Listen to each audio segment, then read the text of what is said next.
اس سے بات کرنا تو دور کی بات۔ صبح سے شام ہو گئی تھی لیکن وہ اپنے کمرے میں ویسے ہی فرش پر گھٹنوں میں سر دیے بیڈ سے ٹیک لگائے بیٹھی تھی۔ رو رو کر اس کی آنکھیں سوج چکی تھی لیکن پھر بھی آنسو تھے کہ بہہ جا رہے تھے، تھمنے کا نام ہی نہیں لے رہے تھے۔ اس کا ذہن بھی بالکل مفلوج ہو گیا، کچھ بھی سمجھ نہیں آ رہا تھا وہ کیا کرے کیا نہ کرے۔ اس کی ظہر اور عصر کی نماز بھی قضا ہو گئی تھی لیکن وہ ایسے ہی سوچوں میں گم بیٹھی تھی۔ تب بھی اس کے اندر سے آواز آئی، چھوڑو ان بے حس لوگوں کے پیچھے رونا، یہ تیری کوئی بات نہیں سنیں گے اور نہ ہی مانیں گے، تو بس اللہ سے مانگ، وہ سب کی سنتا ہے اور سب کو نوازتا ہے۔ وہ ایک جھٹکے سے سیدھی ہوئی، آج وہ اپنے رب کو تو بھول ہی گئی تھی۔ اس نے جلدی سے اپنے ہاتھوں کے پش سے آنسو صاف کیے اور فرش سے اٹھنے لگی، تب بھی اس کے کمرے کا دروازہ ایک جھٹکے سے کھلا۔ رائمہ تیزی سے اندر آئی۔ بی آپی؟ رائمہ نے بےتابی سے اسے پکارا لیکن کچھ نہیں بولی اور ایک زخمی نظر اس پر ڈال کر سر جھکا گئی۔ کیا ہوا آپی؟ آج آپ کمرے سے باہر ہی نہیں آئیں؟ رائمہ نے اس کے بکھرے حلیے کو دیکھ کر سوال کیا اور وہ پھر کچھ بھی نہ بولی۔ کچھ بولیں بھی آپی، میں جب بھی آپ سے کچھ پوچھتی ہوں آپ یہی کہتی ہیں کہ کچھ نہیں ہوا، لیکن آج میں آپ کی کوئی بات نہیں سنوں گی، آپ کو بولنا پڑے گا، بتائیں بھی پلیز کیا ہوا ہے۔ اس نے بیا کے چہرے کو اپنی طرف موڑا اور اس کی سوجی آنکھیں دیکھ کر دنگ رہ گئی۔ کیا بولوں، کیا بتاؤں میں، بس یہ میری بدقسمتی ہے اور کچھ نہیں، وہ بس اتنا ہی بولی۔ ہوا کیا ہے آپی، کچھ بولیں تو صحیح، رائمہ نے پریشانی سے بولا۔ ماموں پر بوجھ بن گئی ہوں میں، اس لیے وہ مجھے نائمہ آپی کے گھر بھیج رہی ہیں، وہ خلاؤں سے گھولتے ہوئے تلخی سے نم آلود لہجے میں بولی۔ لیکن وہاں کیوں؟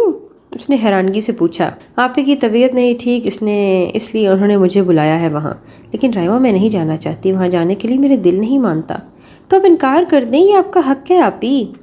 رائمہ نے اس کو سمجھانا چاہا اور وہ خود بھی پریشان ہو گئی کیونکہ اسرار بھائی بھی اسے کچھ خاص پسند نہیں تھے اور وہ ان کی حرکتیں بھی دیکھ چکی تھی۔ انکار کس سے کروں، مامی سے یا پھر مامی سے؟ کون مانے گا میری بات، ماموں یا مامی؟ بتاؤ، اگر میری مانی جاتی تو یہ نوبت ہی کیوں آتی؟ وہ استحزازی انداز میں ہنس کر تل کر بولی۔ پلیز اب تم بھی جاؤ یہاں سے، چھوڑ دو مجھے میرے حال پر، خدا کے لیے۔ اس نے بے بسی سے اس کے آگے ہاتھ جوڑے اور ایک بار پھر سے اس کی آنکھیں چھلک پڑی۔ آپی پلیز آپ روئیں تو نہیں، سب ٹھیک ہو جائے گا، میں بات کرتی ہوں امی سے۔ رائمہ نے اس کی اجڑی حالت دیکھ کر خود بھی دکھی ہو گئی تھی۔ کیا ٹھیک ہوگا؟ کچھ بھی تو نہیں، میں بہت بے بس ہو گئی ہوں رائمہ، میں چاہتے ہوئے بھی کچھ نہیں کر پا رہی، میں نہیں جانا چاہتی وہاں، تم بھی جانتی ہو اسرار بھائی بالکل بھی اچھے نہیں ہیں، مجھے ڈر لگتا ہے ان کی گندی نظروں سے، میں کیسے رہوں گی ان کے گھر اتنے دن، بتاؤ۔ وہ ٹوٹ گئی تھی، بکھر گئی تھی۔ رائمہ نے آگے ہاتھ کر کے اس کو اپنے ساتھ لگایا اور اس کے ساتھ لگ کر پھوٹ پھوٹ کر رو دی، جبکہ رائمہ اس کو دلاسا بھی نہیں دے سکتی تھی کیونکہ یہ فیصلہ اس کے باپ نے کیا تھا، جو ایک بار کہہ دیتے ہیں پھر پتھر پر لکیر ہی ہوتا ہے۔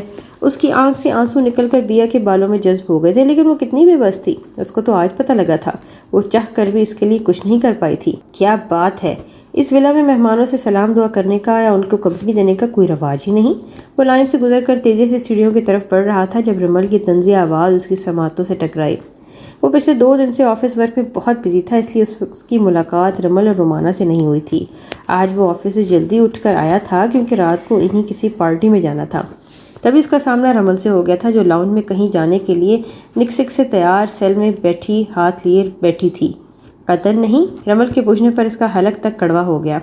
وہ آگے جانے کے بجائے چلتا ہوا اس کے پاس آ کر 2 ٹوک لہجے میں بولا، لیکن کیوں دارین؟ رمل اپنے سامنا لے کر رہ گئی تھی لیکن بولنے سے پھر بھی باز نہیں آئی۔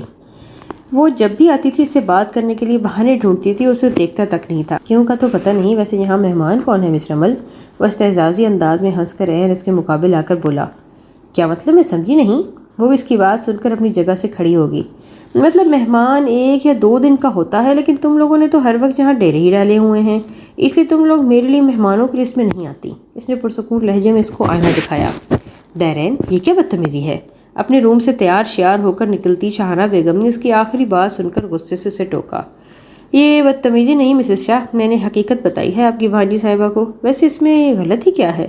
ان کو چلتا ہوا مسز شاہ کے روبرو آ گیا۔ رمل میری بھانجی نہیں بیٹی ہے، اس سے کوئی اس لہجے میں بات کریں میں قطعاً برداشت نہیں کروں گی۔ تو نہ کریں برداشت، آئی ڈونٹ کیئر، وہ بھی غصے سے بولا۔ شاہانہ بیگم کے لہجے میں رمل کے لیے پیار دیکھ کر اس کا موڈ یک دم ہی خراب ہو گیا۔ ایسے بھی وہ کرتا ہے بھلا گھر آئے مہمان سے؟ وہ غصے سے بول رہی تھی۔ میں ان جیسے روز روز منہ اٹھا کر آنے والے لوگوں کو مہمان نہیں مانتا، اگر آپ ان کی اتنی پرواہ ہے تو ان مہمانوں کی تو کہیں وہ مجھ سے مت الجھیں پلیز، ورنہ ایسے ہی جواب ملیں گے ان کو مجھ سے۔ اس نے ایک اچٹتی سی نظر شاہانہ بیگم کے کندھے سے لگی رمل پر غصے سے ڈالی تھی اور لب بھینچ کر لمبے لمبے ڈگ بھرتا سیڑھیاں چڑھ گیا۔ شاہانہ مام، دارین ایسے کیوں ہیں؟ ہیمل نے شاہانہ بیگم کے گلے میں باہیں ڈال کر جان کی انجان بنتے معصومیت سے پوچھا اور ان کو پیار سے شاہانہ موم کہتی تھی۔ میری جان وہ شروع سے ہی ایسا ہے، اپنی باپ کی طرح ضدی، غصیر اور خود سر۔ تم بھی تو جانتی ہو اسے۔